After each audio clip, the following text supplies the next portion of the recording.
第10はそんなことをさせていいんですか。美智子は教師になって今年で35年になる。今まで必死で頑張ってきた。いつも自分が誰かに後ろ指を刺されないように、他人の目をずっと気にして生きてきた。教師というのはその職業柄、いつも誰かに注目されている。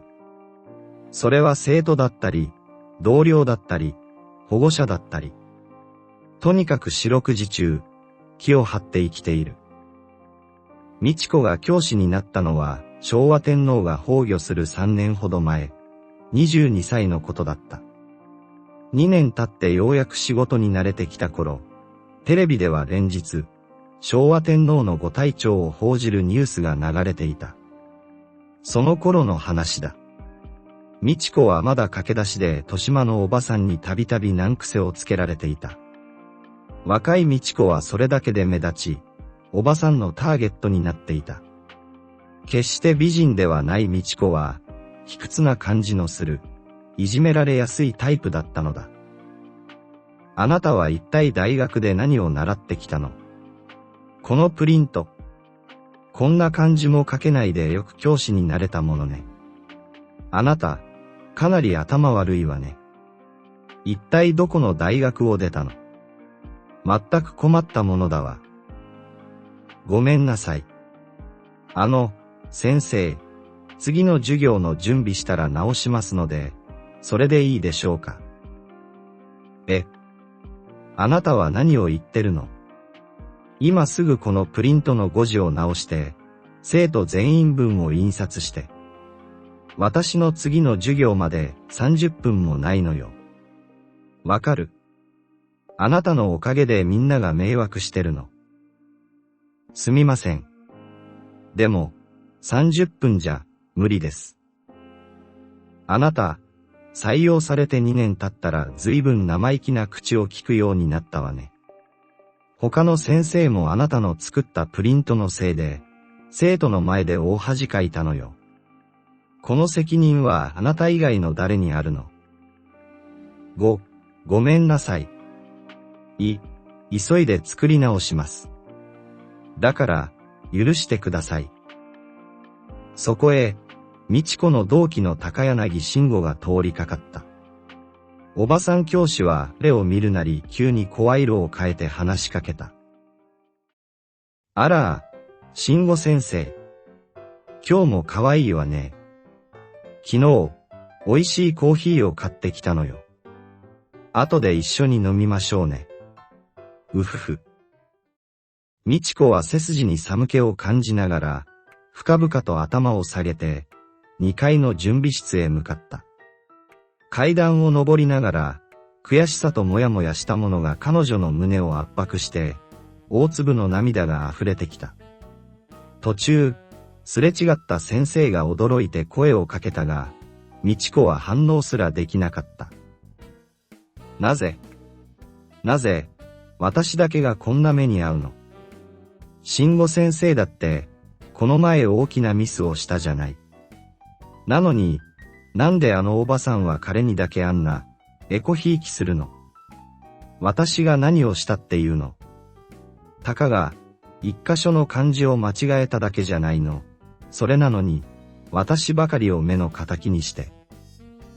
考えれば考えるほど美智子は悔しくなった。もう、何も手につかない。あと25分でワープロを立ち上げて修正し、それから臨転機でプリントを240人分印刷するなんて、絶対に無理だ。美智子はその場に座り込んで泣き出した。そこへ教務主任の遠藤がやってきた。美智子が真っ赤な目から滝のように涙を流し、鼻水を長く垂らしたまま半狂乱になって、大声を上げているのを見て、遠藤は驚いた。美智子先生、どうしました？大丈夫ですか？もう、私ダメです。泣いてちゃわからないよ。理由を話してください。私が何をしたっていうの？美智子はそれまでずっと我慢していた感情が一気に吹き出した。これまであのおばさん先生にされてきたことを最初から全部話し始めた。その勢いは聞いていた遠藤を圧倒した。美智子の話は最初から最後までヒステリックな調子で延々と続いた。はじめは同情して聞いていた遠藤も、10分、20分と美智子の話を聞くうちにだんだんと聞くのが嫌になってきた。美智子の話は一区切りつくときに必ず、私が何をしたっていうの、という言葉で終わる。それが何度も繰り返されたのだ。落ち着いて。落ち着いてください。美智子先生、とにかく保健室にでも行って気持ちを静めましょう。遠藤先生、保健室なんか行ったら、生徒に私のこの無様な姿を見られてしまうじゃないですか。先生まで私に恥をかかせるつもりですか。あ、いやいや、そんなつもりで言ったんじゃない。もう、本当にいい加減にして。私が何をしたっていうの。自分の手に負えないと感じた遠藤は準備室から教頭に電話をした。すぐに教頭がやってきた。美智子を見るなり、教頭は困った顔になって遠藤に目配せした。遠藤は準備室を走って出て行った。美智子先生、落ち着いて。何があったか、私に話してください。私は管理職です。あなたのことを守る義務がありますので。教頭先生。お願いです。助けてください。いきなり、美智子は涙と鼻水でぐちゃぐちゃになったその顔を、教頭の胸に押し付けながら抱きついた。とっさに教頭は逃げようとしたが、美智子のあまりの素早さにかわすことはできなかった。仕方なく、教頭は美智子が落ち着くまでそのままでいることにした。そこへ、校長を呼びに行った遠藤が戻ってきた。二人を見るなり、遠藤は絶句して背中を向けた。あ、遠藤先生、違うんです。これは美智子先生が勝手にしがみついてきたんです。私は見なかったことにします。いや、だから違うんです。教頭先生、私を助けてください。私が何をしたっていうの。私は悪くない。そこへ校長が駆けつけた。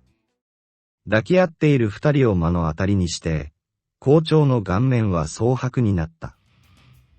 教頭先生、あなたは教育者として恥ずかしくないのか。いや、校長先生、それは誤解です。美智子先生が勝手に。言い訳無用。あなたの処分は教育委員会が決めるでしょう。なんですって。校長、あなたは私が信じられないんですか。遠藤先生、このことは誰にも言っちゃいけませんよ。言えばあなたの将来も保証できなくなりますよ。校長先生。もちろんです。信じてください。